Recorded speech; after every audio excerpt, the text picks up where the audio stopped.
And this most certainly is a No Wine Tuesday because we got Bob Chapman from the International Forecaster on the line. And Bob, I hear a lot of whining going on in Washington, D.C. You know, I was in the legislature many years ago, Bob, and I served in the Republican leadership in the Missouri House. And, you know, when I was a young legislator, they always taught you early on, you never negotiate against yourself. And it seems to me the Republicans in Congress did exactly that with the Democrats. And it just shows you what a farce is going on up there, because as soon as this so-called debt ceiling bill gets passed, both Republicans and Democrats run out there in front of the cameras to take credit. And I'm thinking, now wait a minute, if I was in the Republican leadership and this happened in the Missouri House, I'd have got a heck of a lot more than what these bozos got. I would have been asking for the repeal of Obamacare.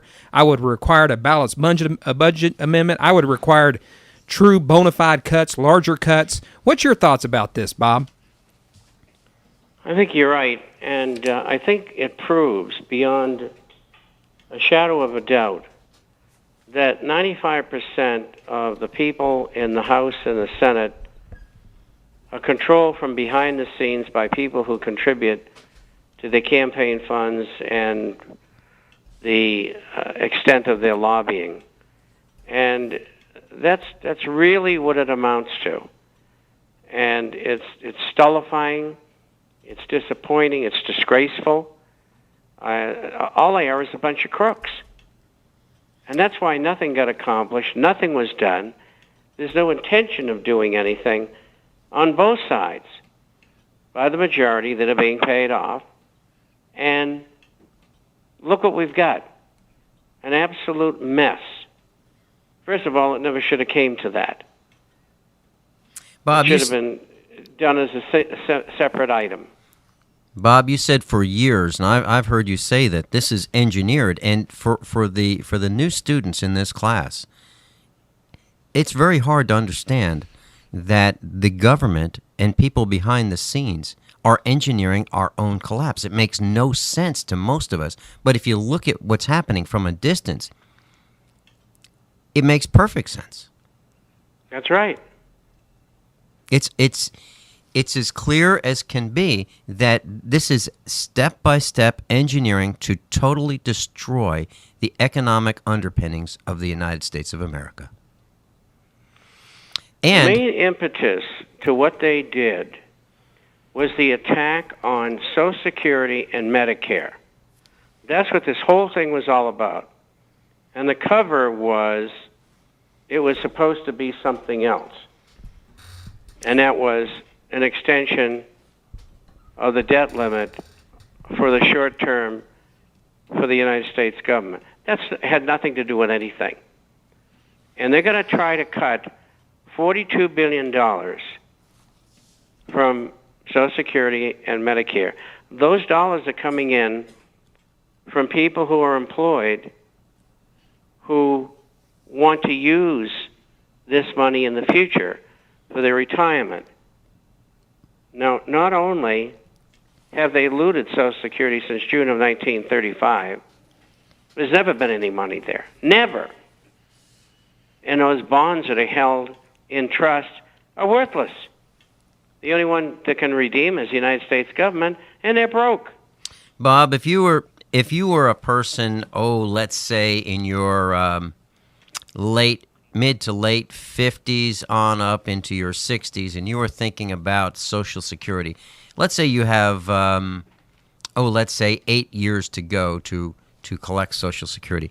What is your position on that? Do you think there'll be anything left to collect? There is nothing now. Well, we couldn't say it any more plain than that, Bob. All the money's been used. And what they're saying is, because there's no money, we want to cut what you've got coming in to refill that space in the general fund for those two items. And what we're going to do is we're going to take that money to continue having aggressive wars throughout the world and for our specialty items. It's a justification for theft. Mm-hmm. And these people are all attorneys. They know what they're doing. Mm-hmm. They know what law is. We had a guest on yesterday, and we were talking about the law and politics, and he said never, ever, ever elect a lawyer to a political position. And they're right, because to them it's a license to steal. And they know that. And most of them use the law to enrich themselves. And they overcharge their clients and so on and so forth. You know the story. You've been Bob, there and done that. I served in the Missouri House, and I saw it with my own eyes. These lawyers, obviously, they dominate the judiciary and other very powerful committees, and they're rewriting laws all the time to specifically help their own specific practice of law. And it's a conflict of interest, but it happens in state legislatures, and it happens in the United States Congress, and it's despicable, and it ought to be outlawed, literally. Bob, I just named two items that should be outlawed, which are campaign contributions, and there's an answer to that, too. Europe has found the answer. And lobbying, and then we've got the Federal Reserve and the President's Working Group on Financial Markets, and we got TSA and Homeland Security and Patriot Acts 1 and 2. Did I miss anything yet? Bob, would you tell our class a little bit about the Plunge Protection Team, which is officially called the President's Group on Capital Markets? Well, on October the 19th, 1987, the stock market collapsed. It was very swift and very bloody. And it's never come out how they stopped it. And how they stopped it was the Federal Reserve got the leadership of all the major brokerage houses on the phones and mutual funds and so on. And they told them, you have unlimited funds. We're lending them to you. Go out and buy everything you can get your hands on. And, of course, concentrate in the better companies. And that's what they did. And this has never been brought to court. It was illegal. They also entered the gold market. And that day I was in London having a lunch with a friend of mine. I had been over in Portugal at my home over there a couple of days before for my birthday.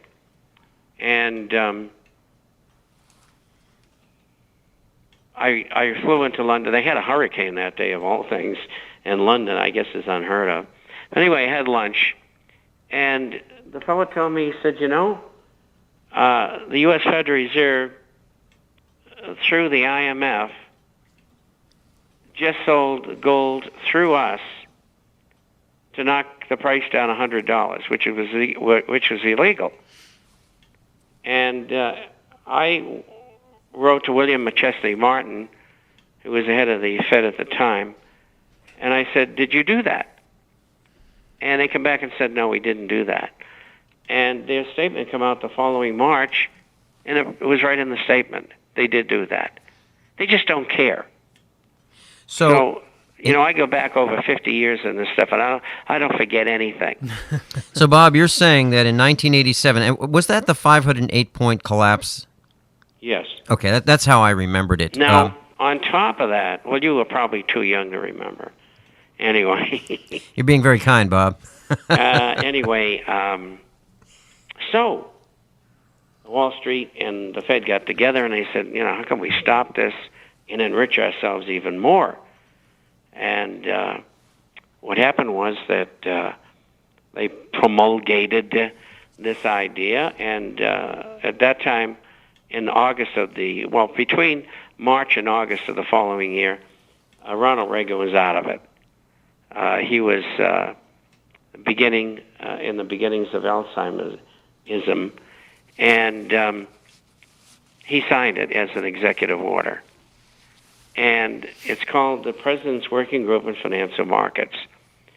The members of that group are the head of the Federal Reserve, the head of the New York Federal Reserve, the head of the SEC, the CFTC, Commodity Futures Trading Corporation, and the head of the U.S. Treasury. Now, they don't do all the work every day. They work 24/7, incidentally. They rig markets worldwide every day. That's what that allowed them to do. And they keep on denying that it exists. And there's sub-branches. And they have not many, thousands of employees who are rigging markets all the time. And yesterday was a good example in gold and silver. They knocked it down because they wanted the market to go up, and it didn't work out very well. Gold was down about $8. And so they let the hand off the throttle today. And what happened? At this very minute, and I've got to laugh, they got it stuffed. Gold's up $38 and silver's up $147. Gold's at a record right this minute, Bob. And gold's telling you, and this is what they don't want gold to do. And that's why they suppress it. It's telling you, and it's like the canary in the coal mine. There's problems here. Yeah. Hey, Bob, you better come and take a look. Let's hold that thought. We got to get back on that point when we come back from this bottom of the hour break. I'm Mark Wright. I'm here with Vincent Finelli and Bob Chapman of International Forecaster on USA Prepares. Bob, a funny story. I know you're going to be on the air with John Statmiller after the class with us, and John Statmiller calls me every couple of days at least. And one day, a couple of days ago, I said to him, "Listen, Bob's on the air with us, so I'm going to tell him next time I'm on the air with him that you're going to be playing a broadcast of your show, so Bob won't need to call in that day." And John Statmiller thought I was serious that he was going to have no guest right after our show because he thought I was going to actually do that. So he does have a sense of humor, though. He really does. Well, I've been on with him, I guess, 5 or 6 years. Yeah. And it's worked out very well for John and the station. And I fortunately have probably the highest, or among the 5 highest ratings in the industry. And I don't even have my own show. Well, I know you do because we look at our web hits, and when we have our meetup class, every single meetup that we have on Friday after the class at Ziggy's restaurant, people ask about you, and I even have some questions from the class for you today. We want to talk a little bit more about the manipulation. It's very hard, Bob. It's very hard for people to believe that there are thousands of people that are working against us. Why would our government be working against us and manipulate the markets? They were encouraged to invest in this country, to invest in securities of on the exchanges, and invest in gold and silver, and all of those markets. Everyone, and you've been saying this for years, has manipulation. Serious manipulation. So the little guy doesn't have a chance, except probably for gold and silver. And that's what you're saying, isn't it, Bob? Absolutely. And, I've been at this 52 and a half years. Previously, as a stockbroker, owned my own firm. I was the largest gold-silver stockbroker in the world for 29 years. I owned my own firm for 18 years. I lived many years outside the United States. I speak several languages. So I've seen markets and social conditions everywhere you can think of except for the Far East. And so I have a grasp on things that most people don't. And I've spent all that time studying the history of business, finance, banking, and there are a group of people, and this goes back over 1,000 years, that have controlled banking in the Western world in particular, in some instances, the Eastern world as well. And these people continue in this control mode. They all are interconnected with one another, and many of them are married to one another for a long, long time, going back hundreds of years. And if you study that, you'll understand what's going on. But it's too difficult for most people to take the time to do that. And so I try to make it simple for them, and they just got to believe me that this sort of thing is going on. You're talking about the Clinton family and the Rothschild family. Well, Clintons are minor players, and up until the last 50 years, the Bushes were minor players.